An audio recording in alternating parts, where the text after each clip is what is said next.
નમસ્કાર મિત્રો, આજના લાઈવ કાર્યક્રમમાં આપ સૌનું સ્વાગત છે. ભારત સરકારનું મંત્રીમંડળ 2024 એટલે કે જે હમણાં કેન્દ્ર સરકાર બની, નવું મંત્રીમંડળ બન્યું, તો એમાં ઓબીસી એસસી એસટી ની ભાગીદારી કેટલી છે? અને સૌ પ્રથમ આપણે ગુજરાતમાં જોઈએ તો ગુજરાતમાંથી જે સંસદ સભ્યોને પ્રતિનિધિત્વ મળ્યું છે એમાં ઓબીસી એસસી અને એસટી ના ભાગે શું આવ્યું છે એ આપણે જોઈએ તો એના ઉપરથી એક આપણને ખ્યાલ આવશે કે શું ખરેખર દેશમાં લોકશાહીમાં જેમની વસ્તી એટલી એમને ભાગીદારી મળે છે, નથી મળતી તો શા માટે નથી મળતી એ પણ આપણે જોશું પછી. તો આ તમે જુઓ ને તો તમારા સ્ક્રીનમાં તમને દેખાય છે આપણા ગુજરાતમાંથી 6 સંસદ સભ્યો કેન્દ્રમાં પ્રધાન બન્યા છે. જે અમિતભાઈ શાહ, જે ગૃહમંત્રી અને સહકાર મંત્રી જે છે એને કેબિનેટ કક્ષાનું મંત્રાલય એમની પાસે છે.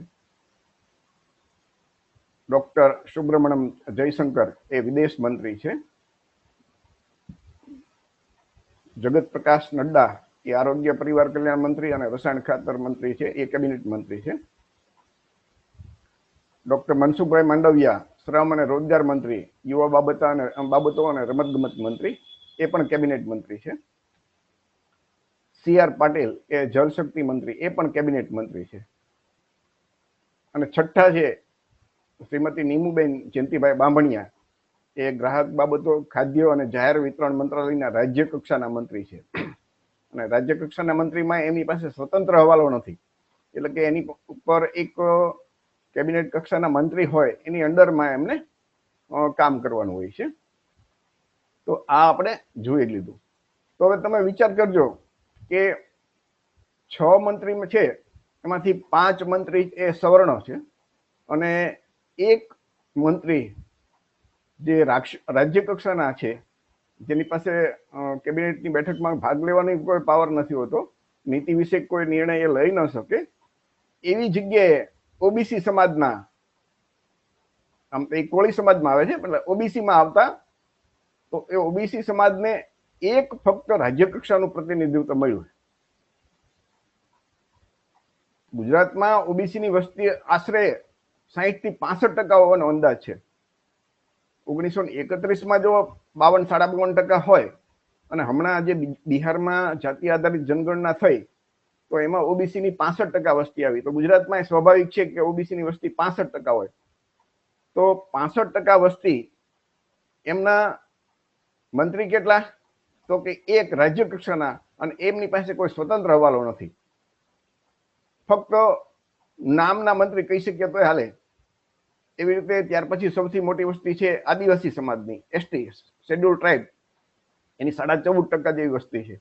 એનું પ્રતિનિધિત્વ ગુજરાતમાંથી, એનું પ્રતિનિધિત્વ કેટલું? તો કે 0, 1 પણ નથી.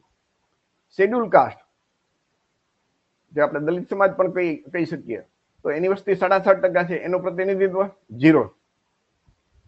તો 15% જે સવર્ણોની વસ્તી છે એને એના 5 કેબિનેટ મંત્રી, અને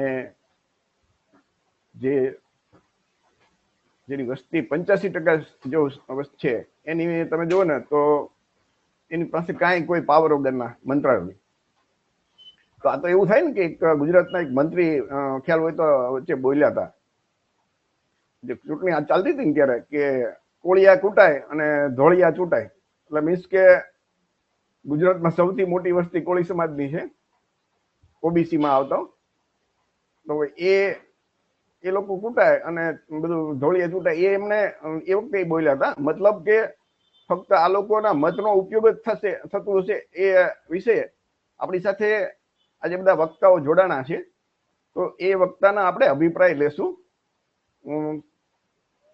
કેબી બાબરિયા છે, એ કિસાન મજદૂર પાર્ટીના રાષ્ટ્રીય કન્વીનર છે. એનપી રાઠોડ જે પોરબંદર થી આવે છે, એ એક સામાજિક કાર્યકર્તા છે. એ સિવાય બીજા ઘણા બધા મિત્રો જોડાવાના છે, જોડાતા જશે એમ આપણે એમના પ્રતિનિધિ, એમનું આ વિશે એમનું શું કહેવાનું છે આપણે જાણશું. તો આ તો ફક્ત વાત થઈ ગુજરાતની. ગુજરાત સિવાય કેન્દ્ર સરકારનું જે મંત્રીમંડળ છે એ પણ આપણે જોશું તો કોળી ઓબીસી એસસી એસટી સમાજનો ઉપયોગ ફક્ત મત દેવા પૂરતો જ છે. લોકશાહીમાં તો ખરેખર જેની જેટલી વસ્તી હોય એટલી ભાગીદારી હોવી જોઈએ ને. તો આ તો જે કોળી ઓબીસી એસસી એસટી સમાજના મતદારો છે એની મજાક મસ્કરી હોય એવું નથી લાગતું તમને? કોળી ઓબીસી એસટી ના રાજકીય લોકો જે ચૂંટાઈને સંસદ સભ્યો ગયા છે એ લોકો કેમ વિરોધ નથી કરતા કે ભાઈ પ્રતિનિધિત્વ તો અમારી વસ્તીના પ્રમાણમાં હોવું જ જોઈએ ને. તો આ જે કેન્દ્ર સરકારનું જે મંત્રીમંડળ છે ને એ એની યાદી છે. એમાં તમે જુઓ ને તો કેબિનેટ મંત્રી છે ને એ મોટા ભાગે સવર્ણોના જ હશે. એમાં રાજનાથસિંહ, અમિત શાહ, નીતિન ગડકરી, જગત પ્રકાશ નડ્ડા, શિવરાજસિંહ ચૌહાણ, નિર્મલા સીતારામ, ડોક્ટર સુબ્રમણ્યમ જયશંકર, બધા તમે જુઓ તો સવર્ણ. મનોહરલાલ, એચડી કુમારસ્વામી એ કદાચ ઓબીસી છે. પિયુષ ગોયલ એ સવર્ણ. ધર્મેન્દ્ર પ્રધાન સવર્ણ છે. જીતેરામ રાજી શેડ્યુલ કાસ્ટ. રાજીવ રંજન લલનસિંહ એ એક સવર્ણ. સબાન સોનેવાલ એ પણ સવર્ણ. ડોક્ટર વિરેન્દ્ર કુમાર, પછી કિંજા રાપુ, મોહન નાયડુ, પ્રહલાદ જોશી, જુવાલ ઓરામ, ગિરિરાજસિંહ, અશ્વિની વૈષ્ણવ, જ્યોતિરાવ સિંધિયા, ભૂપેન્દ્ર યાદવ, ગજેન્દ્રસિંહ શેખાવત, શ્રીમતી અન્નપૂર્ણા દેવી, કિરણ રિજ્જુ, હરદીપસિંહ પુરી, ડોક્ટર મનસુખ માંડવિયા, શ્રી જી કિશન રેડ્ડી, ચિરાગ પાસવાન, સી.આર. પાટેલ. આ આટલા કેબિનેટ મંત્રી, 30 કેબિનેટ મંત્રી છે. એમાં તમને 2-4 ગણ્યા ગાંઠ્યા એસસી એસટી ઓબીસી ના જોવા મળશે, બાકી બધા સવર્ણો. પછી રાજ્ય કક્ષાના મંત્રી જેની પાસે સ્વતંત્ર હવાલો છે, ભલે રાજ્ય કક્ષાના પણ એની પાસે હવાલો સ્વતંત્ર છે એટલે એ પોતે નિર્ણય લઈ શકે એના વિભાગના. તો એમાં છે રાવ ઇન્દ્રજીત સિંહ, ડોક્ટર જીતેન્દ્રસિંહ એ સવર્ણ, અર્જુન રામ મેઘવાલ એ એસસી હશે, જાદવ પ્રતાપ ગણપતરાવ અને જયંત ચૌધરી આ 5 છે એની પાસે સ્વતંત્ર હવાલો છે. બાકીના 36 છે ને રાજ્યમંત્રીઓ એ એની સ્વતંત્ર હવાલો નથી. એટલે એ ફક્ત મંત્રી એમ કહેવાય કે આ લોકોના આ સમાજના આટલા લઈ લીધા, પણ એની પાસે કોઈ નીતિ વિશે નિર્ણય લેવાની શક્તિ હોતી નથી. કેબિનેટ બેઠકમાં એ લોકો ભાગ લઈ નથી શકતા. તો એ તો તમે જુઓ ને તો 36 લાંબુ લિસ્ટ છે. એ લિસ્ટની અંદર 33 નંબર ઉપર આપણે ભાવનગરના શ્રીમતી નીમુબેન જયંતિભાઈ બામણી એટલે કે ગુજરાતના છે, એ એક ઓબીસી સમાજના છે. તો બાકી તમે જુઓ ને તો આપણે જોયું ને કે ગુજરાતમાંથી 6 મંત્રી બન્યા, એમાંથી 5 કેબિનેટ મંત્રી એ સવર્ણના, અને ઓબીસી એસસી એસટીની જેની 85% જેટલી વસ્તી થાય એના ફક્ત એક જ ઓબીસીના નીમુબેન બાંભણિયા, અને એ પણ રાજ્ય કક્ષાના મંત્રી. તો આને શું કહી શકાય? આ એક ક્યાંય લોકશાહી મુજબ ન્યાય કહેવાય કે અન્યાય કહેવાય? અને આ જે સમસ્યા છે એ કે આજકાલની નથી, એ તો વર્ષોથી હાલે. તો વર્ણ વ્યવસ્થા પ્રમાણે તે દેશનું શાસન ચાલે છે એવું લાગે છે કે ભાઈ બ્રાહ્મણો ટૂંકમાં આમ તો ગુજરાતમાંથી કોઈ ક્ષત્રિય નહીં નથી દીધા, પરંતુ તમે જો ઓવરઓલ તો હશે બીજા ક્ષત્રિય, પરંતુ ઓબીસી એસસી એસટીના મતદારો શું કિંમત, એના સંસદની શું કિંમત? આપણા જે શૂદ્ર વર્ણના જે સાંસદ સભ્યો છે એ કઈ નબળા પુરવાર થાય છે, એ આપણે આ બધાના અભિપ્રાય લેશું. અને દેશના તમામ વર્ગો જે ઓબીસી એસસી એસટી છે એને શાસન પ્રશાસનમાં વસ્તીના પ્રમાણમાં ભાગીદારી મળે એના માટેનો ઉપાય શું એ આપણે જાણશું આપણા વક્તાઓ પાસેથી. અને બંધારણના જે આમુખ છે એ આમુખ મુજબ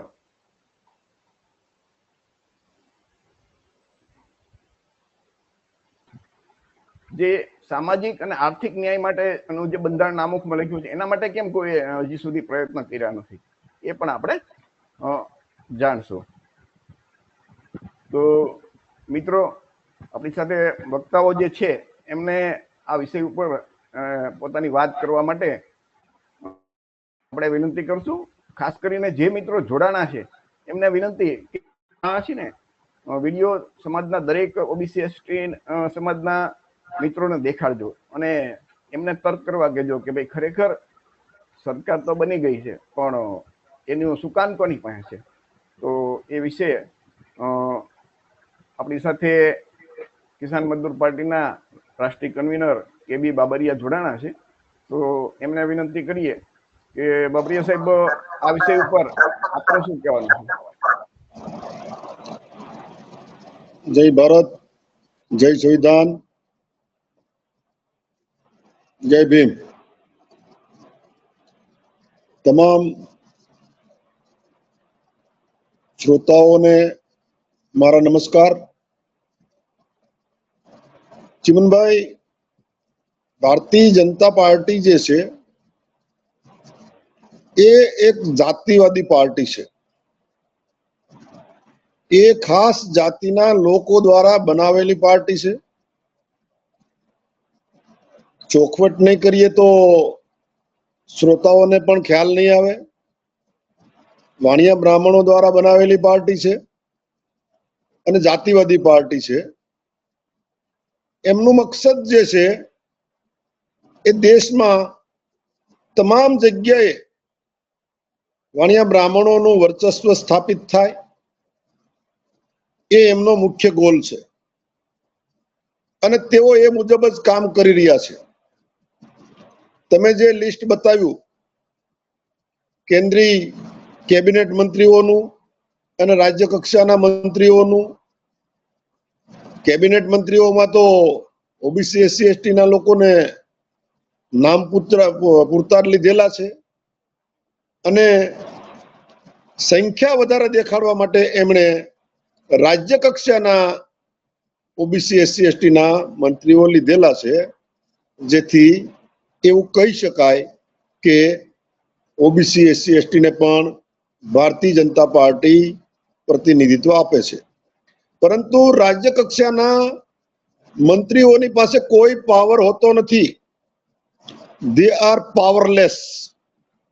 મિનિસ્ટર વિધાઉટ પોર્ટફોલિયો. એમની પાસે કોઈ સત્તા હોતી નથી.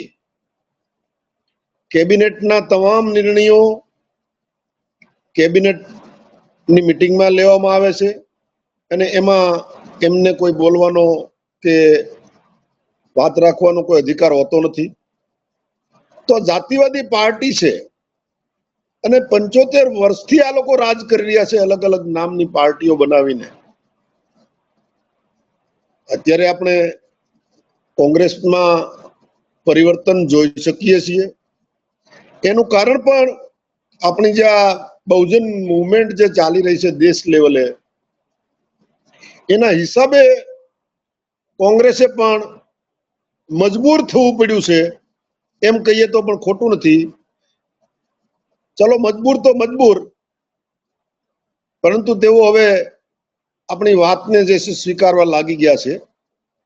સત્તામાં આવ્યા પછી એમનો પણ ટેસ્ટ થશે કે ખરેખર તેઓ જેની 85% વસ્તી છે તે ઓબીસી SC ST ને ખરેખર પ્રતિનિધિત્વ આપવા માંગે છે કે એ અગાઉ જેમ અન્યાય કરતા હતા એમ ચાલુ રાખવા માંગે છે, એનો ખ્યાલ આવશે. પરંતુ ભારતીય જનતા પાર્ટી તો ખુલ્લે આમ દાદાગીરીથી એવી રીતે સરકાર ચલાવી રહી છે કે અમે ઓબીસી SC ST ની 85% વસ્તીને અમે બિલકુલ ગણતા નથી અને અમારી પાર્ટીમાં તેઓ જે છે એ પગે લાગીને આવે છે, એટલે એમણે અમારી ગુલામી સ્વીકારીને જેને કામ કરવાનું રહેશે. આટલી દાદાગીરીથી આ લોકો કામ કરે છે, કારણ કે એમણે દેશના ઉદ્યોગો પર કબજો કરેલો છે. ઉદ્યોગો જે છે, કંપનીઓ જે છે, એ કંપનીઓ ભારતીય જનતા પાર્ટીને કરોડો અને અબજો રૂપિયા આપે છે અને એ જ રૂપિયાથી આ બધા પબ્લિકના વોટ ખરીદે છે, મિનિસ્ટરો ખરીદે છે, આપણા નેતાઓને ખરીદે છે અને ખરીદી અને દેશની અંદર લોકશાહીના નામે એક નાટક કરી રહ્યા છે. ખરેખર લોકશાહીમાં તમામ લોકોનું પ્રતિનિધિત્વ હોવું જોઈએ. તમામ લોકો જે છે એ એના મિનિસ્ટરો હોવા જોઈએ તમામ સમાજના, પરંતુ ફક્ત મોટા ભાગના જે છે એ મુખ્ય જે વિભાગો જે છે એ મોટા ભાગના વિભાગો જે છે એના પર વાણિયા બ્રાહ્મણોએ જ કબજો કરેલો છે એવું કહેવામાં બિલકુલ જે છે એ ખોટું નથી. એટલે આ આખું રાજ જે છે એ દેશમાં લોકશાહી નથી. આ ધનવાનો ઉદ્યોગપતિઓ જે છે જેઓ મોટા ભાગના જે છે વાણિયા બ્રાહ્મણો જ છે અને તે લોકો આ ભારતીય જનતા પાર્ટી, તેઓએ જ આ ભારતીય જનતા પાર્ટી ઊભી કરી છે અને તેઓ ભારતીય જનતા પાર્ટીને નાણાં આપી અને એમની ઈચ્છા મુજબ રાજ ચલાવી રહ્યા છે. આપણને એમ કહીએ કે આપણા લોકોને તો ત્યાં મજૂરીએ રાખ્યા છે એવું કહીએ તો પણ ચાલે, પણ એવું મજૂરીએ એવું બોલીએ તો આપણા લોકોને ખોટું લાગે છે. પરંતુ તેઓની હેસિયત એટલી જ છે, એ લોકો ત્યાં બોલી શકતા નથી, એમને ત્યાં બોલવાનો અધિકાર નથી. એમને ટિકિટ લેવી હોય તો પણ પગે લાગીને લેવી પડે છે. અને આ જે છે આ ભારતીય જનતા પાર્ટી જે છે, જે ધનવાનોની ઉદ્યોગપતિઓની જે પાર્ટી છે એની ગુલામી એમને સહન કરવી પડે છે. અને એના હિસાબે જે છે એ આખા સમાજને જે છે એ ભોગ બનવું પડે છે. જીવનભાઈ.